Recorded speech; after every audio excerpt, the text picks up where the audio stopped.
নমস্কার বন্ধুরা, শীতের সময় গাজরের হালুয়া হবে না, এটা কি হতে পারে বলো। আজ তোমাদের শেয়ার করব খুব সহজে এবং খুব কম উপকরণে কিভাবে তোমরা গাজরের হালুয়া করবে। তো দেখো, প্রথম নিয়ে নিয়েছি 3-4টে গাজর আর ছোট গ্রেটার দিয়ে আমি কুচিয়ে নিচ্ছি। তোমরা মিডিয়াম গ্রেটার বা বড় গ্রেটার দিয়ে কুচিয়ে নিতে পারো, তবে ছোট গ্রেটার দিয়ে কুচালে কি হয়, একটু তাড়াতাড়ি সিদ্ধ হয়ে যায় আর বড়টাই একটু টাইম লাগে, এই পার্থক্য। দেখো, সব গাজরটাকে বেশ মিহি করে আমি কুচিয়ে নিয়েছি। এরপর বসিয়ে দিয়েছি কড়াইটা বেশি গরম হয়ে গেলে 1 চামচ দিয়ে দিলাম ঘি। প্রথমে কিছুটা কাজু আর কিশমিশ নিয়েছি, বেশ ভালো করে ভেজে নেবো। এই টাইমে কিন্তু আঁচটাকে একদম লোতে রাখতে হবে, তা নাহলে ঘি পুড়ে যাবে আর কাজু কিশমিশটাও ভালো করে ভাজা হবে না।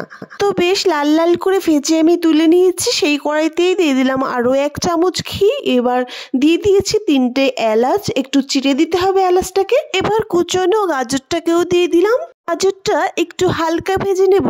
যখন দেখবে টকটক গাজর কালারটা একটু ফ্যাকাশে হয়ে আসবে, একটু হলুদ হলুদ ভাব হয়ে আসবে, সেই টাইমে কিন্তু দুধটা দিয়ে দিতে হবে। তো দেখো, এদিকে দুধটাও জাল হচ্ছে আর গাজরটাও বেশ ভাজা হয়ে গেছে। দেখতেই পাচ্ছ গাজরের কালারটা কিন্তু একটু হলুদ হলুদ হয়ে আসছে, মানে ভাজাটা হয়ে গেছে। এবার দিয়ে দেবো দুধটাও কিন্তু কিছুক্ষণ জাল হচ্ছিল, পুরো দুধটা আমি ঢেলে দেবো। এখানে 500 গ্রাম দুধ আছে, দুধটা দিয়ে বেশ ভালো করে প্রথম মিশিয়ে নেব। দেখো, অনেকটাই হালকা আছে। নেড়ে চেড়ে এখানে দিয়ে দেবো এইবার চিনি। যে যেমন মিষ্টি খাবে সেই হিসাবেই দেবে। প্রায় 1 বাটি মতো চিনি আমি এখানে দিয়েছি। চিনি দেওয়ার পর বেশ ভালো করে মিশিয়ে নিয়ে ফুটতে দেবো কিছু সময়ের জন্য। তো দেখতে পাচ্ছ 2 মিনিট মতো ফোটার পর এখানে কাজু কিশমিশ ভেজে রাখাটা দিয়ে দিলাম। আবার আরেকবার মিশিয়ে নেব যাতে নিচে লেগে না যায় কোনোভাবে। আর এখানে সামান্য লবণ অ্যাড করব যাতে ফিকে ভাব না লাগে। স্বাদ মতো 1 চিমটি লবণ দিয়ে দেব। তোমরা যদি হালুয়াটাকে আরও শুকনো করতে চাও তাহলে কিন্তু আরও 3 থেকে 4 মিনিট জ্বালিয়ে নেবে।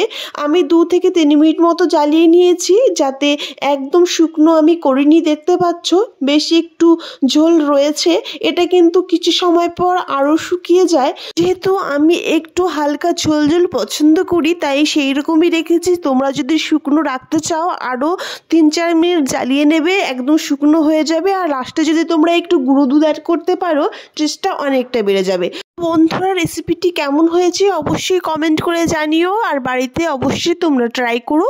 আর ভালো লাগলে প্লিজ একটা সাবস্ক্রাইব করে আমার পাশে থেকো। অনেক ধন্যবাদ সবাইকে।